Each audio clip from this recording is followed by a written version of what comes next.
de noviembre ya tendrá su primer aniversario. Así que haremos un balance en los próximos minutos y también hay otros temas de actualidad para hablar con el actual fiscal general de la Nación, Jorge Díaz. Así que ya empezamos.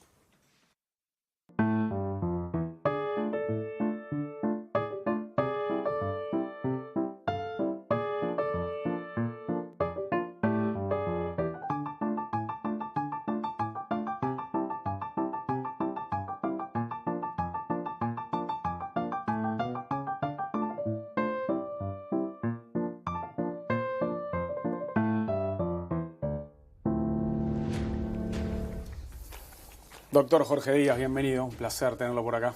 Bueno, el placer es mío. Muchas gracias por la invitación y buenas noches a todos los televidentes. Bueno, hablemos un poco del nuevo Código del Proceso Penal que está por soplar su primera velita. La semana que viene cumple un año y estaría bueno saber qué balance viene haciendo. Capaz que todavía no pasó raya, pero estaría bueno que acá empezara a hacer su primera evaluación. Bueno, en primer lugar, decir que es una comparación un tanto injusta, ¿no? Porque tenemos un año, no tenemos un año todavía de sistema acusatorio en el país contra 200 años de sistema inquisitivo. El Uruguay tuvo un sistema inquisitivo desde antes de ser un país independiente. El sistema inquisitivo llega al territorio nacional a través de las leyes de partida de España, se comienzan a aplicar, luego siendo país independiente seguimos con un régimen inquisitivo, hasta la aprobación del Código de Instrucción Criminal allá por 1887, luego un Código de Proceso Penal del año 1980, aprobado en plena dictadura por un organismo no democrático que fue el Consejo de Estado, también con un sistema inquisitivo y recién a partir del 1 de noviembre tenemos un sistema acusatorio. Es decir, eso implica que la implementación de este nuevo sistema significó no solamente un cambio normativo, un cambio de roles de los sujetos, sino además un cambio cultural muy profundo. Por tanto, a la hora de hacer un balance uno tiene que tener en cuenta todos esos aspectos. El balance que nosotros estamos haciendo en este momento en la Fiscalía General de la Nación y con las demás autoridades es que sin perjuicio de algunas sombras, que fueron claras y notorias en los primeros meses de la implementación del Código con algunas dificultades, el balance para nosotros es altamente positivo. ¿Tuvo buenos resultados? Sí, sin duda. En primer lugar, desde el punto de vista de los derechos. Nosotros hoy tenemos un código que para el imputado implica el reconocimiento de una escala de derechos que no tenía, que están consagrados en los tratados internacionales de derechos humanos suscritos y ratificados por el Uruguay y en la Constitución de la República, que nunca antes se habían cumplido, hoy se están cumpliendo sin ningún tipo de dificultad.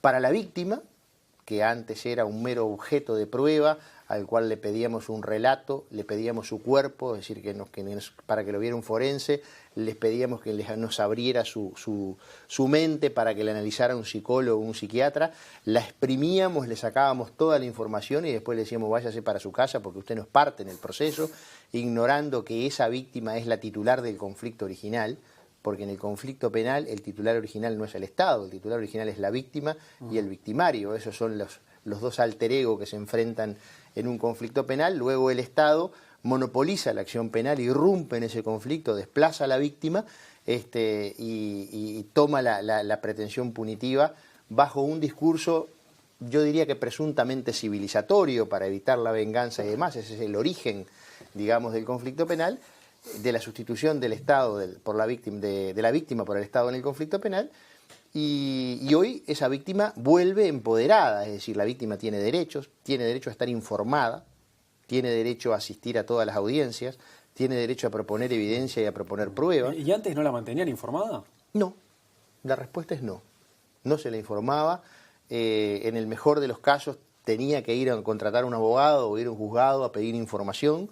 No se le daba ningún tipo de información. Es más, muchas veces llegaba a su barrio y aparecía la persona que había denunciado en el mismo barrio y no sabía qué era lo que había pasado. Hoy tiene derecho a oponerse a la decisión del fiscal de archivar las actuaciones. Antes hacía una denuncia, el fiscal archivaba y se terminaba el... Entonces, la víctima puede apelar las resoluciones judiciales cuando no está de acuerdo. Es decir, hay una víctima que sin ser querellante, que era lo que nosotros hubiéramos deseado, es decir, que la víctima pudiera conjuntamente con el fiscal acusar, como es en los sistemas acusatorios en todo el mundo, sin haberle reconocido ese estatus, al menos por ahora en nuestro ordenamiento jurídico, hoy tenemos una víctima empoderada. Entonces, del punto de vista de los derechos, un salto cualitativo gigantesco. Del punto de vista de las garantías, sin lugar a dudas, porque estamos cumpliendo con todas las garantías que exigen los estándares internacionales y la Constitución de la República. Del punto de vista de la transparencia, hoy podemos decir que tenemos un sistema penal transparente. El sistema anterior era de una absoluta opacidad, donde el ciudadano común no se enteraba de nada. El comunicador social tenía que andar rascando en la puerta de los juzgados a ver si conseguía a alguien que le diera alguna información. Y muchas veces la única información que tenía era, en ese momento del auto de procesamiento, si había existido un auto de procesamiento, por qué delitos y si había sido con o sin prisión. Y después el proceso continuaba en la reserva de un expediente sin que nadie se enterara hasta que algún día llegaba la sentencia, y cuando llegaba la sentencia tampoco nadie se enteraba. Sí, salvo que hubiera jueces que le dieran cosas off the record a los periodistas, que pasaba también. Pero era un sistema perverso. Hoy las audiencias son orales y públicas. Fiscales, obviamente, otra vez, también eran informantes los fiscales, ¿no? Informante suena feo, vamos a decir fuente, ¿no? Fuente, bueno, pues la fuente informa, off the record, pero informa. Bien. No, pero suena en la jerga nuestra, es en la jerga judicial. Tiene una cierta connotación peyorativa, digamos. Pero digo, hoy las audiencias son públicas, cualquier ciudadano puede entrar, no es que lo hagan, lo hacen algunos, los periodistas pueden ir a las audiencias, todos los días están los móviles de la televisión, los periodistas de los medios escritos en la puerta de los juzgados esperando que salga el fiscal, o están presentes en la audiencia, pueden ver cómo es. Eso es transparente. La gente sabe las penas que se le pone a los individuos. ¿Cuándo usted escuchó antes saber qué pena le ponían a alguien? Me quedé colgado con algo. ¿Por qué el término informante es peyorativo a nivel judicial? No, porque se usa generalmente para aquellas personas que le pasan la data a la policía, digamos, en forma reservada. Es el datero, el informante, el que muchas veces incluso lo hacen en procura o en búsqueda de algún beneficio. Jorge, cuando hace una evaluación crítica, ¿no siente que quizá de repente... Me faltan los números, me falta la parte de la eficacia y de la eficiencia, que fue donde más se cuestionó. Porque toda la gama, lo que yo le dije antes, derechos, garantías, transparencia, oralidad, todos esos aspectos, no hay dos opiniones, que son cuestiones positivas. En cuanto a la eficacia y la eficiencia, que fue lo que más se cuestionó al comienzo, y fue donde tuvimos dificultades al principio, es decir, en la cantidad de formalizaciones, nosotros hoy podemos decir que ya en el mes de mayo habíamos igualado entre los procesamientos del sistema viejo y las formalizaciones, se habían iniciado tantas causas penales como las que se habían iniciado en el promedio del año pasado. Y en el mes de agosto ya superamos el promedio del año pasado solo con las formalizaciones del sistema antiguo. Es decir, en el mes de agosto tuvimos 1.150 formalizaciones, sin sumarle los procesamientos que en ese mes hubo también, y eso superaba el promedio de los procesamientos del año anterior. Yo vengo ahora de una gira por Colonia, Soriano, San José y Minas, y al menos en los departamentos de Colonia, Soriano y La Valleja, los señores jefes de policía me entregaron información con la cantidad de personas sometidas a proceso durante este año, con y sin prisión, y en los dos aspectos superaba el año anterior. Es decir, el sistema hoy está sin haber llegado a pleno, está funcionando con mejores resultados que el anterior. Cuando hace una mirada más crítica, más autocrítica, ¿no siente que en algunos aspectos tuvo menos efectos de los esperados? ¿En qué sentido? En el sentido de resultados, por ejemplo, de cifras. ¿No esperaba más usted? Yo espero más. No esperaba, no, espero más.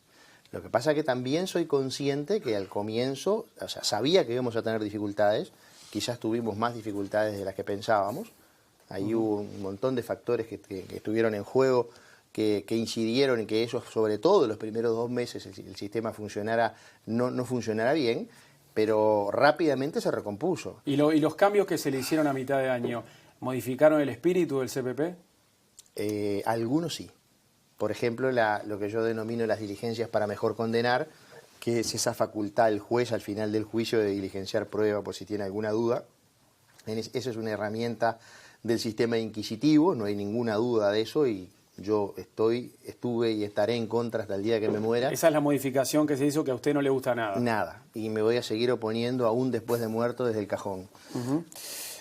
Por eso hay quienes dicen que con ese cambio de repente se corre riesgo de volver a un sistema inquisitivo. Cuando hay un cambio de sistemas tan profundo como esto, apenas se aprueba y se implementa, empieza un duelo de prácticas. Las nuevas prácticas que determina la nueva legislación luchan por imponerse y las viejas prácticas luchan por subsistir. Aún hoy hay operadores del sistema de justicia que buscan e intentan, consciente o inconscientemente, seguir con las viejas prácticas. Y le pongo un ejemplo. Por ejemplo, la audiencia de control de detención que se tiene que hacer antes de las 24 horas de que la persona está detenida. En el sistema anterior hablábamos de audiencia de corte de plazo. Es decir, trabajábamos 24 horas y si no nos daba, ahí hacíamos un corte de plazo o pedíamos la prórroga del plazo. La Constitución no habla de eso. La Constitución lo que dice es que una vez que una persona está detenida empiezan a correr dos plazos al mismo tiempo, uno de 24 horas y uno de 48 horas. Antes de las 24 horas, que puede ser a la hora 24, a la 23 o a la hora de estar la persona detenida, esa persona debe ser llevada ante un juez. ¿Para qué? Para que haga un control de la legalidad de la detención y vea cuál es el estado de salud de esa persona. Y después, concomitantemente y al mismo tiempo, empieza a correr un plazo de 48 horas. Y antes de las 48 horas el fiscal tiene que formalizar o no, y si no formaliza lo tiene que dejar en libertad al individuo. Ese sistema anterior de trabajar hasta las 24, recién ir a hacer el corte y seguir, todavía tenemos un conjunto importante de operadores que lo está aplicando y nos complica la vida. Hay quienes dicen que estos cambios, que a usted no le gustaron, sobre todo uno, permiten que la investigación termine siendo más profunda, que de repente en determinada causa, ante la falta de pruebas, estas modificaciones le dan la potestad al juez de escarbar un poquito más y al fiscal, ¿no? De escarbar y investigar más. El problema es que el fiscal ya debió haber escarbado antes y tiene todo el tiempo del mundo hasta la formalización y tiene un año de la formalización hasta la presentación de la acusación para escarbar. Y el juez no tiene que escarbar nada. El juez tiene que decidir. Pero el juez tiene que decidir un conflicto. Acá el problema es, le voy a ser franco, por algo nosotros las llamamos las diligencias para mejor condenar. ¿Por qué? Porque en caso de duda el juez puede. En el sistema acusatorio, en caso de duda, el juez tiene que absolver. No hay duda posible. O sea, o el Estado probó que un individuo cometió un delito y lo condena, el juez tiene que condenar, y si el Estado no probó, el juez tiene que absolver.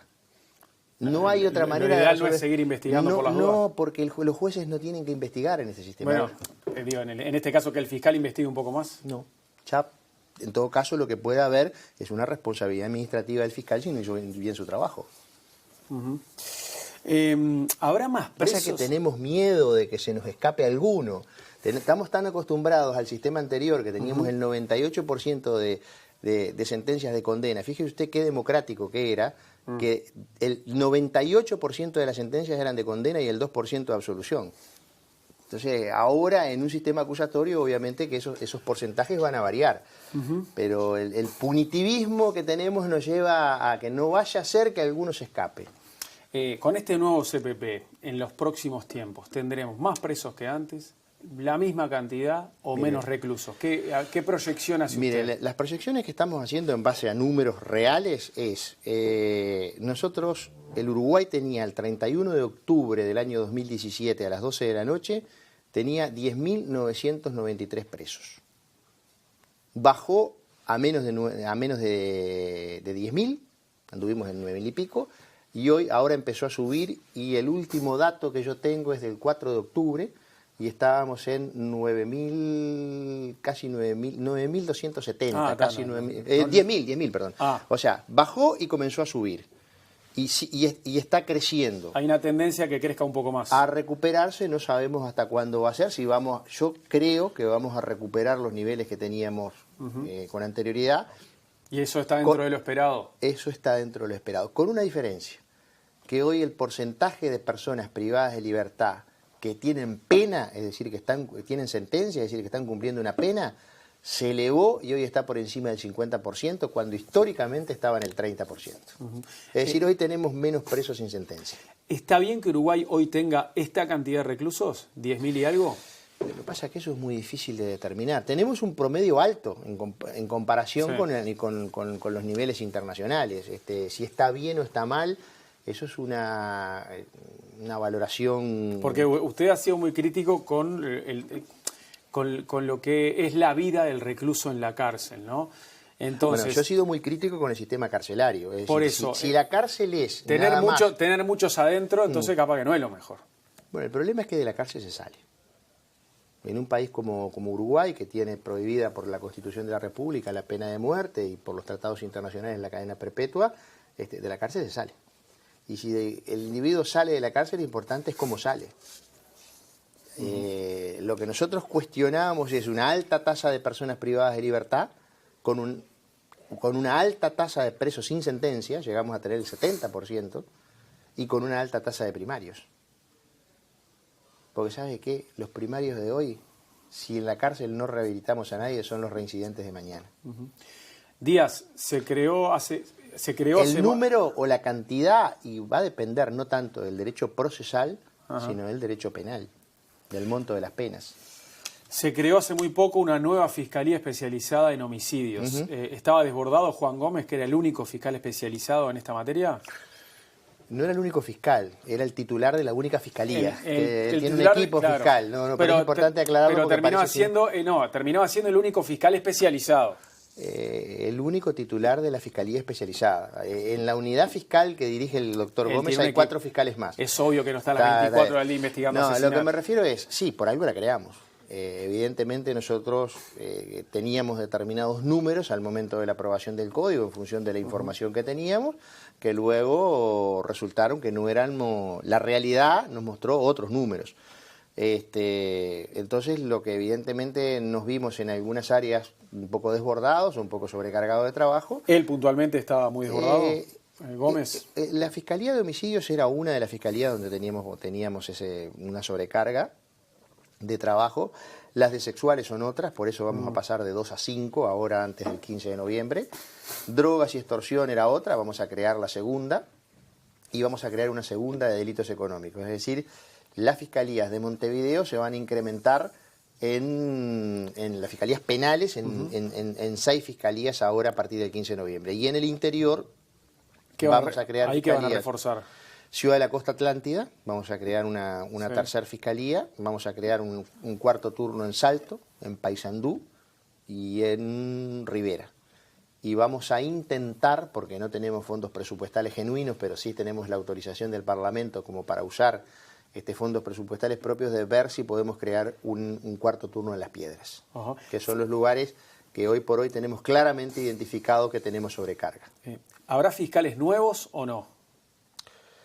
¿Cómo fiscales nuevos? Si ingresan nuevos fiscales, claro, si entran nuevos fiscales. Ingresan por más allá de para llenar una vacante o para... Ingresan en realidad, van a ingresar al menos 2 fiscales titulares del interior, más 4 fiscales adscriptos, todos los cargos que nosotros podamos transformar, que todavía no los tenemos estimados, pero más o menos calculamos que van a ser 10, más 40 abogados que van a ingresar, se crearon ahora por los cargos por la ley de rendición de cuentas. Eso nos va a permitir reforzar sustantivamente todo el país. Va a tener, estamos convencidos de que va a tener un impacto muy importante, porque si bien en Montevideo no nos crearon cargos, se transformaron lo que eran las fiscalías de violencia doméstica en fiscalías penales. Entonces, por esa vía tenemos 6 equipos fiscales nuevos en la materia penal. Le voy a mostrar esto, Díaz. Fue un diferendo que tuvo usted hace poco. Díaz Abonomi, zapatero a tus zapatos, quien decide quién va preso no es el ministro. Acá chocaron duro con el ministro del Interior. ¿Cómo lo ve desde este lugar ahora, desde fines de octubre, este diferendo que tuvo? Con tranquilidad. En realidad la diferencia obedeció, y probablemente siga obedeciendo, a una diferencia de percepción sobre las causas de un fenómeno. Y bueno, se planteó en esos términos. El zapatero a tus zapatos es un dicho que por lo menos en mi pueblo es muy común. Causó una conmoción que yo francamente no esperaba, porque para mí forma parte de mi lenguaje diario, porque somos del interior, usamos mucho los refranes, los dichos. Igual en Montevideo se entendió clarísimo. Bueno, no, está bien, pero bueno, fue un episodio puntual. La diferencia la siguen teniendo, esas de percepción. Pero, yo creo que no es una diferencia de percepción. Yo creo que porque la percepción surge de los números, y los números son incontrastables. Es decir, yo creo que lo que obedece es una diferencia en un determinado momento histórico, a las causas de un fenómeno. Eso que es distinto a los números. Los números son objetivos. Claro, la forma de explicar los números es diferente. La forma de explicar, pero sobre todo, cuál es la causa o el origen. Y bueno, es la forma de explicar los números, Jorge. Bonomi ha dicho más sí. una vez, aumentaron los homicidios de esta forma, porque la verdad tuvieron un salto impresionante los homicidios en 2018, y aumentaron por el efecto noviembre. Y él lo argumenta y lo explica. Él sostiene que hay más personas que viven de la delincuencia y más personas que han cometido delitos muy violentos y que han asesinado que están libres. Por eso se dan más homicidios, porque su modus operandi es ese. ¿Y qué pasó en el 2011? ¿Qué pasó el 31 de diciembre del 2011? Que pasamos de 199 homicidios en el 2011 a 260 en el 2012. Ahí no hubo nuevo código del proceso penal. Ahí no hubo ningún código, no hubo ningún efecto, nada. Y sin embargo crecieron sideralmente. Mire, Mariano, acá hay un dato de la realidad que es el siguiente. Los delitos vienen creciendo en Uruguay de 1985 a la fecha. En forma permanente y sistemática. Más o menos un año que otro, pero vienen creciendo. Los privados de libertad, las personas privadas de libertad, vienen, salvo 2 años, el año 2006 y ahora en este año, vienen creciendo todos los años. En el año 99, para que usted tenga una idea, teníamos en el Uruguay 4.100 personas privadas de libertad. 4.100. Llegamos a tener 11.300, es decir, multiplicado casi por 3. Y los delitos siguieron creciendo. En el Uruguay hemos tenido políticas públicas de control puro y duro, aumento de penas, aumento de delitos, creación de agravantes, y los delitos siguieron creciendo. Hemos tenido otras políticas que apuntaban más a lo preventivo, es decir, a lo social, que la causa del delito es la pobreza o la indigencia, y cuando se resuelva la pobreza y la indigencia van a bajar los delitos. Bajó la pobreza, bajó la indigencia y los delitos siguieron creciendo. Entonces es un fenómeno mucho más complejo que una afirmación de un razonamiento lineal y directo. ¿Sabe qué pasa? Que muchas veces el ciudadano lo que quiere escuchar es razonamientos directos. Pasa esto, la consecuencia es esto. Y el fenómeno delictivo es mucho más complejo. Si le queremos seguir dando respuestas fáciles a la gente, bueno, allá ellos. Yo tengo la obligación de explicar qué ocurre y cómo voy a hacer para revertir eso, ¿no? Pero hay muchos factores, entonces, como en la vida no es todo blanco o negro. No, todo es blanco y negro, como la camiseta de Wander. No, pero existen grises en muchas áreas. Y en este caso capaz que también hay un gris. Capaz que Bonomi tiene algo de razón en eso del efecto noviembre. Usted discrepa con el efecto noviembre, pero capaz que hay un poquito de efecto noviembre y contribuye a que aumenten los asesinatos.